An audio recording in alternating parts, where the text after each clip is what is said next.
Morning, good afternoon, wherever you may be in your day. Thank you as always for making chemistry part of your day. So I wanted to show you how to make the curve for the copper in a penny analysis lab. So we're analyzing copper, but we don't know how much is in the penny.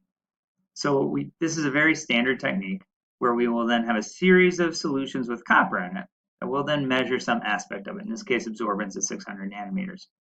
Knowing that absorbance for those 5 known quantities, we can fit a mathematical relationship to it, just a simple line in this case, and then solve for an unknown amount. So I put in the data that's in the lab, and I want to remind you that when we do a dilution, M1V1 equals M2V2, or molarity initially times the volume initially equals the volume final times the molarity final. So I put in a couple reminders here.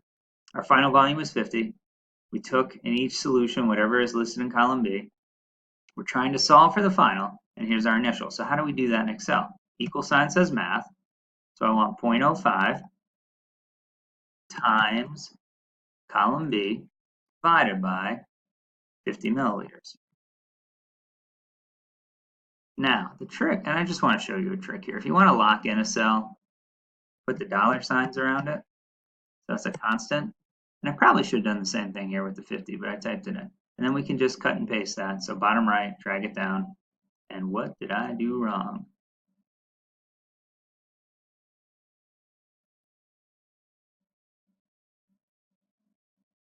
Oh, okay.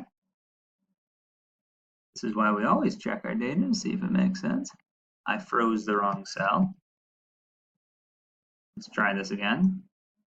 And we have our different molarities. Now we can make a graph. So same as before, insert, scatter plot. We want to see our data. We need to add the data. So right click and I missed it. Right click.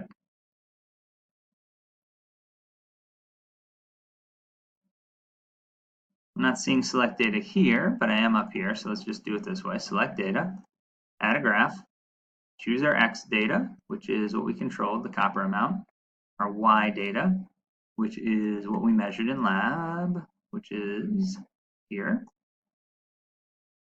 And that should be our graph. We can just hit OK and OK. Get rid of the grid lines, add axis titles, and we can get rid of that title there.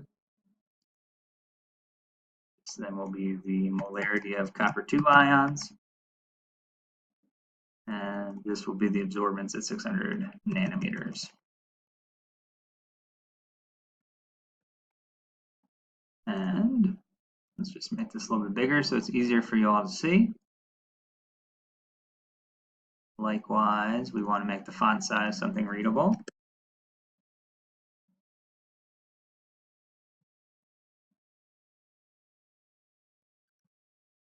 I'm going relatively quick, but this should be the same as the other video. And although I will sound horrific, you can always watch it on half speed. But I will sound very strange. I think worse than double speed. Then I just sound like a chipmunk, which, you know, I can do a little bit. Okay, right click on one of the data points. Format, add trend line. We want linear.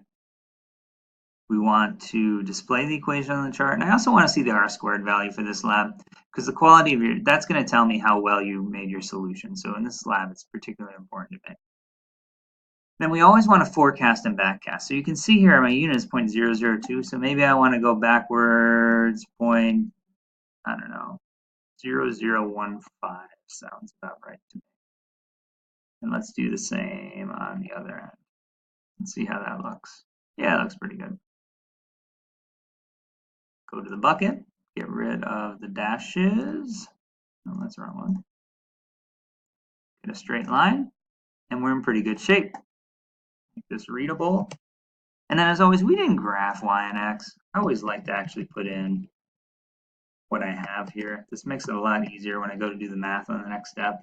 I can plug in my absorbance for the unknown and solve for the copper concentration. It's very obvious. So that's the graph we're looking for, something along those lines. I hope you found this helpful and have a fantabulous day.